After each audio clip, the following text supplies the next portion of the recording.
It's first day of snowstorm here in Jersey, and it's gonna be full night until tomorrow around 2 p.m. So I'm here now at the parking lot of the hospital, and I'm going to go for my work.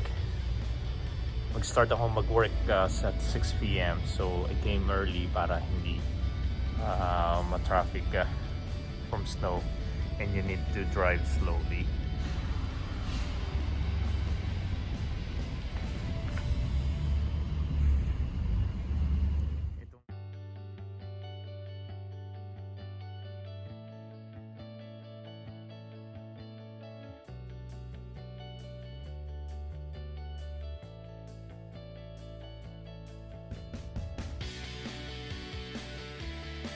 First snowstorm here sa Jersey, so this gonna be like full night until tomorrow morning or till noon time.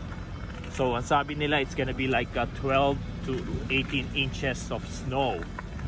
So right now bubuhos na siya.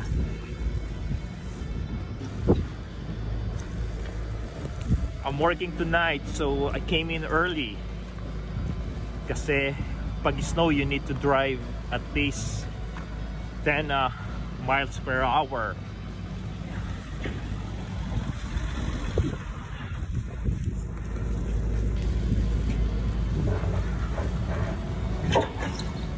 Mahangin siya, and you can see that one. They started plowing already.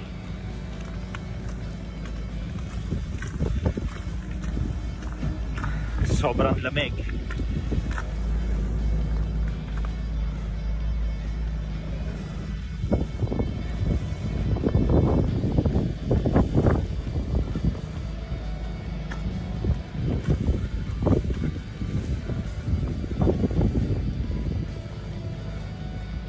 Ito nakapayong pa rin para hindi tayo mahubuhusan ng snow sa ulo.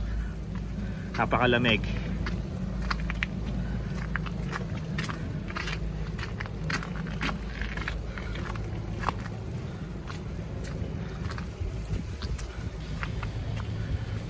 Lakas ng snow sa labas.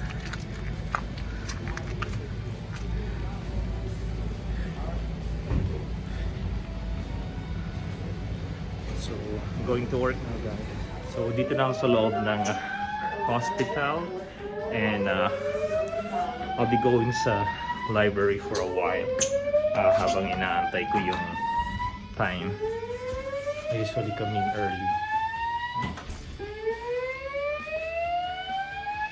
So, ito, almost time na rin, and then I'm going to start the work tonight. Okay, I'll get some videos tomorrow morning pag labas ko, and let's see how's the weather outside. So this is for now, and I'll take some more videos tomorrow morning. Okay, bye guys. Dito na ako ngayon sa locker room namin. I'll be starting my work soon. Time check, it's almost 6:10 na. So I'll be going up, and hopefully no more cases para at least smooth na night. I'm back again. It's my break time, so I'm going out and check what's happening outside. And I need to go to the parking lot. I-check ko yung kotse, ipapark ko ng maayos kasi dikit-dikit yung parking kanina, so para maiwasan natin. So samahan nyo ako. I'll go there now, okay? Hi guys, I'm back again. So I'm here outside. Papunta ako sa parking lot ng hospital. because I need to move the car. It's so windy. Malakas ang hangin. Ito na ang snow kanina. Guys, kumakapal na yung snow. Ang kulang na lang si Olaf tsaka si Elsa. Baka masalubong natin sila.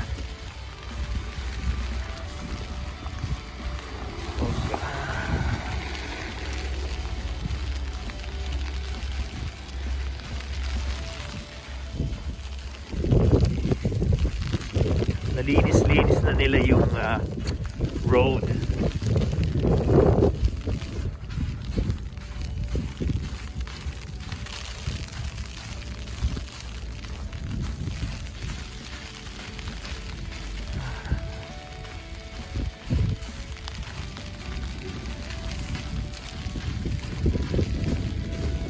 Kapal ng snow. This is the first snowstorm in December. Yan, kita nyo guys, that's the place kung saan ako nagwo-work. So I'm going to the parking na. Okay. Ganito ginagawa nila sa parking area namin. So yung 4th floor pinaplow nila, and then dito nila binubuhos yung snow pababa. So this parking area are reserved para sa snow. See?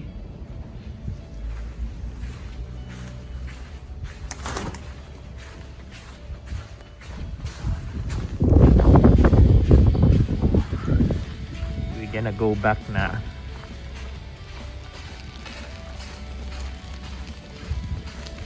Tomorrow pag uwi ko naman, I need to clean up yung car, panigurado yung car na nasa apartment naka-stuck sa ice. So you need to clear up that one kasi later on yung snow magiging ice na siya, so it's hard to remove it.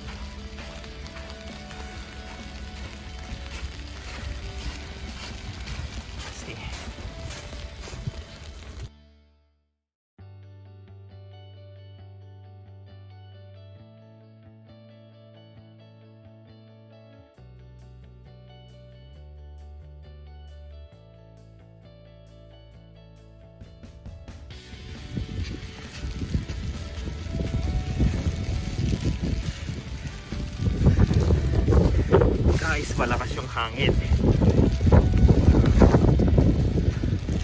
So pino-cover ko siya ng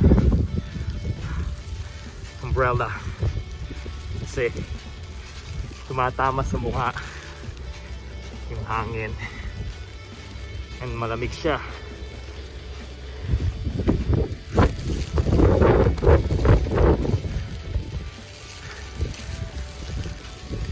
Balik na tayo.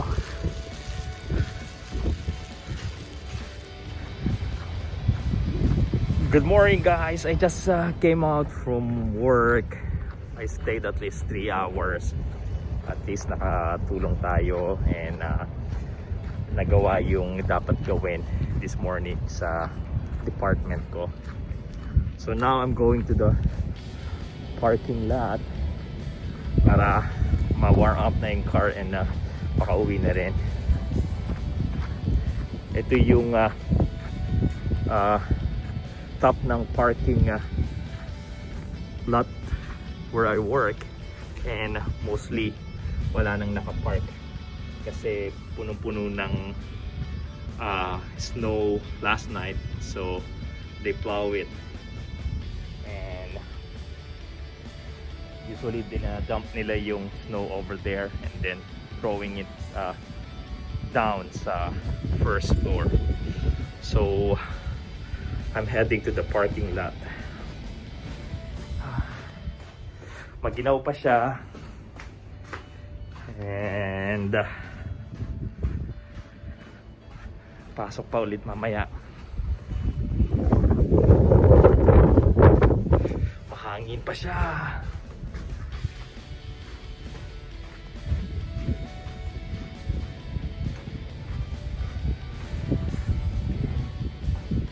Guys, pakita ko sa inyo yung labas.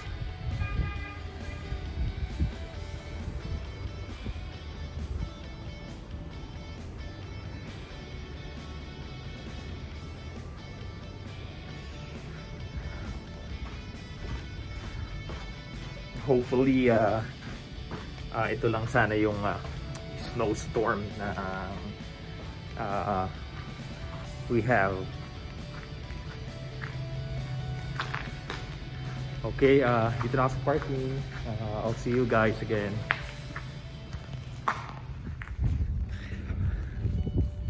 Guys, I am walking sa snow. Ito ang aming apartment complex. It's filled with snow. So, natapos yung snowstorm kanina around 10 a.m.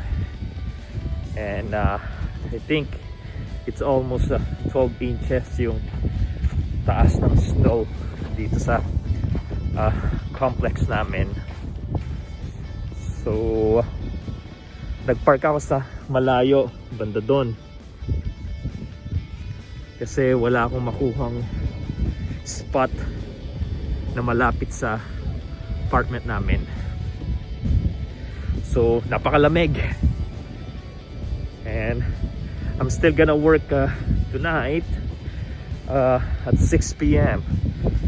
So, I need to sleep and clean the other car too.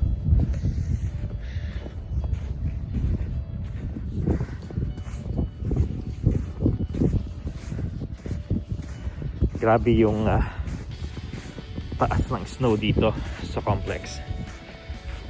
Doon ako nakatira. Ayun. So, asa na kaya si Olaf? Mga nandito lang.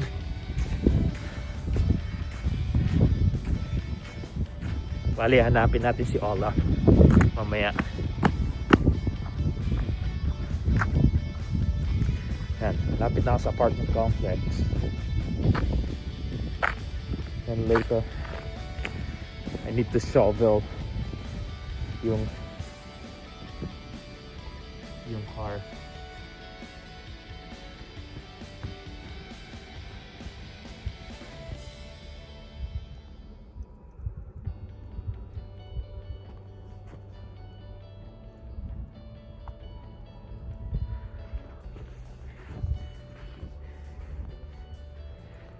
Yung apartment namin, so I'll check yung isang car namin if filled with ice. Okay, I'll be back.